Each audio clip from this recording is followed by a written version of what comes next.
Մենք այսօր ռեալ շանս ունենք այդ անասունի սպանելու։ Ու ինչ-ինչ հանգամանքներ ձեռնելով այդ չարեցինք։ Բայց ես չեմ ուզում, որ մենք մեզ մեղադրենք։ Մենք ամեն ինչ ճիշտ ենք արել։ Ոչ մեկ դրա մասին չի վիճում, գո։ Բայց ես մի հատ ուրիշ հարց ունեմ։ Մենք բոլորս անվերապահ հավատում ենք Թորգոմին։ Շարժվում ենք իր ասածով։ Բայց ինչ երաշխիք կա, որ մենք գնում ենք ճիշտ ճանապարհով։ Մի հատ ինձ կասեք։ Լավ են, որ մենք միջև հիմա ողջ ենք։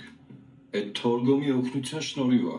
Հա, բայց այդ պլանի հետևանքով է, չէ՞ որ հիմա Արամը չկա։ Այսինքն ուզում ես ասես Թորգոմն է Արամի սպանել։ Չէ, Թորգոմը Արամին չի սպանել, բայց այդ պլանի հետևանքով է, որ այդտեղ են հիմա չկա։ Ասես քո պլանը որն էր։ Հանգստացեք մի հատ։ Մնում եք դուք իրար այդ կոնֆլիկտ ունենայիք։ Սակո ես կոնֆլիկտի չեմ տանում, բայց չեմ էլ ուզում, որ տենց ազատ հավատանք Թորգոմին։ Ես ընդհանրապես ուզում եմ հասկանամ այդ մարդը ինչի համար է մեզ օգնում։ Տղեկ դաղում ճիշտ է ասում։ Եկեք առանց